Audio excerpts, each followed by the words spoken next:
NS study centre Saharsa में। दोस्तों, south eastern railway की तरफ से अप्रेंटिस की एक बम्पर वैकेंसी निकली है। तो इसमें क्या है, इसमें कैसे क्या है, नहीं है, कौन सा जॉब होता है, कितना सैलरी होता है, कौन कौन अप्लाई कर सकते हैं, इन सारी बातों को मैं अभी आपको बताने जा रहा हूँ। तो वीडियो को ज़रा भी स्किप नहीं कीजिएगा, एक एक पॉइंट को समझना बहुत ही ज़्यादा ज़रूरी है। चलिए वीडियो को शुरू करते हैं। तो यहाँ पर आपको ऊपर में दिख रहा होगा कि डेट ऑफ नोटिफिकेशन, यानी कि 27 दिसंबर 2022 को इसका नोटिफिकेशन आ चुका है। अब देखिएगा यहाँ पर last date of receipt of application, यानी कि 2 फरवरी 2023 तक आपको जो है इसका फॉर्म भर देना है। तो इसीलिए इसका फॉर्म जल्दी से जल्दी ही भरना है। तो कौन कौन भर सकते हैं, कैसे क्या प्रोसेस है, सब बात समझाता हूँ।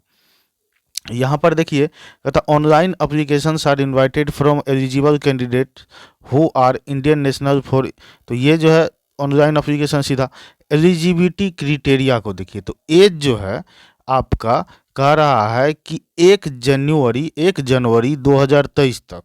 तो 1 जनवरी 2023 तक आपका कम से कम 15 साल हो जाना चाहिए, और 1 जनवरी 2023 तक आपका 24 साल कंप्लीट नहीं होना चाहिए। यानी कि 1 जनवरी 2023 तक अगर आपका 23 साल हुआ है, 23 साल 11 महीना 29 दिन ही हुआ है, तो आप इसको क्या कर सकते हैं, भर सकते हैं। बात समझ रहे हैं। अब अगर आप SC ST से हैं, तो SC ST कैटेगरी से बिलोंग करते हैं, तो आपको 5 साल का रिजर्वेशन मिलेगा। यानी कि आपका कितना हो जाएगा, ये 23 5 28 साल तक के कैंडिडेट इसको अप्लाई कर सकते हैं। अब देखिए, अगर आप OBC से बिलोंग करते हैं, तो OBC से बिलोंग करते हैं तो आपको 3 साल का, OBC से अगर बिलोंग करते हैं तो 3 साल का। और अगर आप फिजिकली हैंडीकैप्ड हैं, ठीक है, यानी कि दिव्यांग है, तो आपको 10 साल का रिजर्वेशन इसमें मिलेगा। यहाँ तक कोई दिक्कत नहीं।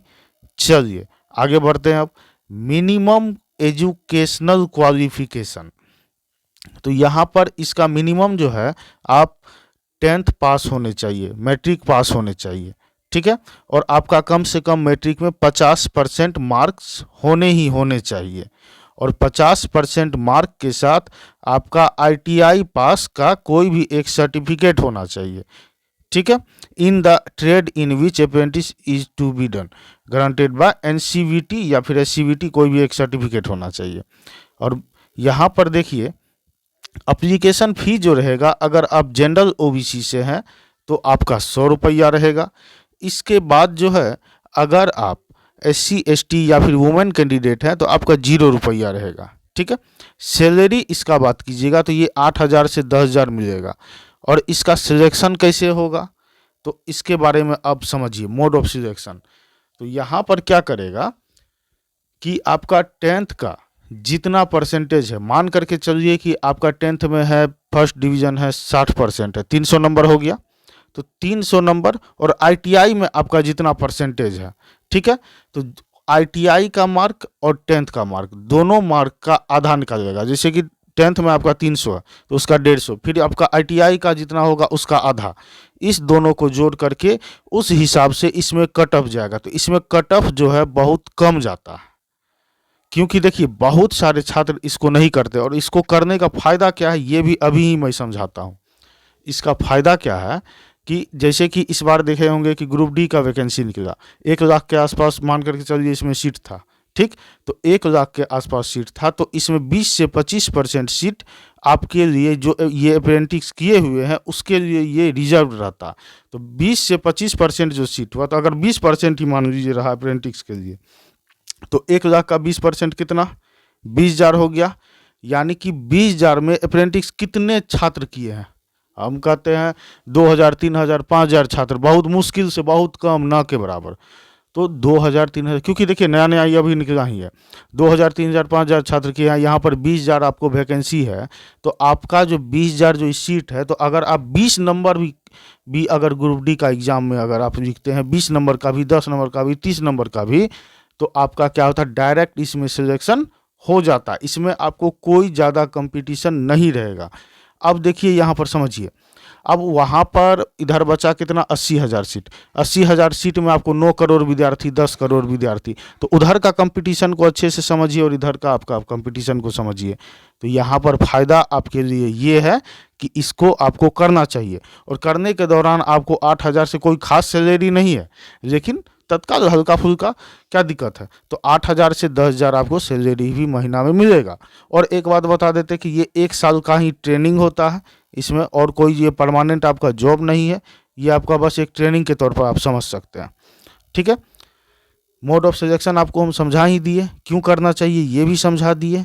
अब यहाँ पर देखिए कहता है कि अगर ये तो जो है कोई एग्ज़ाम होगा नहीं, तो एग्ज़ाम नहीं होगा तो अगर मान करके चलिए कि 2 गो स्टूडेंट है, दोनों का मार्क जो 50-50% करके किया, दोनों का मार्क सेम हो गया, तो उसका अगर दोनों में से किसको चुनेगा, तो दोनों में से जो चुनेगा तो वहाँ पर देखा जाएगा डेट ऑफ बर्थ, जिसका जो बड़ा होगा ना एज में उसको चुनेगा। अगर मान करके चलिए दोनों का डेट ऑफ बर्थ भी सेम हो गया, तब किसको चुनेगा, तो डेट ऑफ बर्थ अगर सेम हो गया तो यहाँ पर देखा जाएगा कि कौन जो है पहले मैट्रिक पास किया है उसको चुनेगा। समझ गए।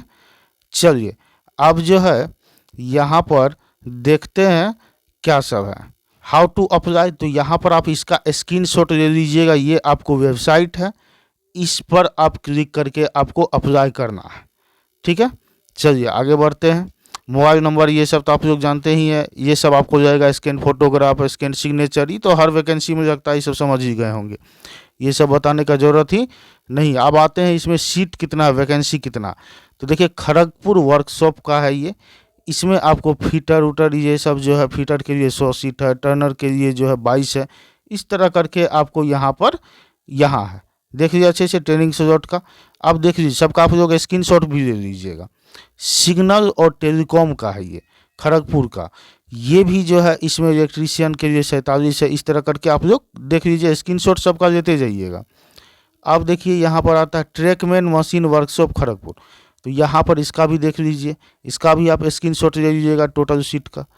फिर आपका यहाँ पर आता है इसका, ठीक है, तो अगर फिर यहाँ पर देखिए ये डीजल लोकल शेड का है, इसका भी एक स्क्रीनशॉट ले लीजिए।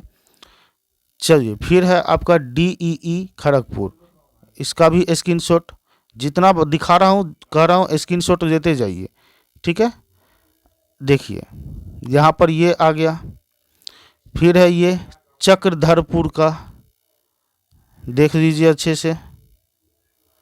चलिए चक्रधरपुर का ये है कहाँ का, बोंडा मुंडा का, ये है आद्र का, ये है आद्र का। देखिए आप लोग ये जगह देख करके ये मन में मत रखिएगा कि इतना दूर कौन जाएगा, ये है रांची का, इतना दूर कौन जाएगा। देखिए क्योंकि 1 साल का आपका ट्रेनिंग होगा, उसके बाद अगर ग्रुप डी का कोई भी रेलवे का निकलता है तो उसमें 20 से 25 सीट तो आपका रिजर्व रहता है।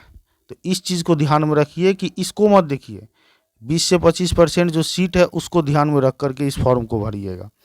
यहाँ पर मेडिकल फिटनेस का ये सर्टिफिकेट है, ये फॉर्म भी आपको अप्लाई करना होगा। ये जो फॉर्म है, फॉर्म भरते समय आपको ये सब जो है ध्यान में रख करके भरना होगा। यहाँ पर देखिए candidate should certify the following minimum standard namely height, इसमें आपका 137 सेंटीमीटर कम से कम जो है रहना चाहिए, और 25.4 किलोग्राम आपका वेट। तो ये तो किसका नहीं होगा, सबका जगह में रहता ही है। ये सब आप देख सकते हैं। ठीक है, स्क्रीन ये सब आप लोग देख सकते हैं, यहाँ पर क्या सब चीज़ नेसेसरी है, सब कुछ अच्छे से आप लोग स्क्रीनशॉट ले लीजिए।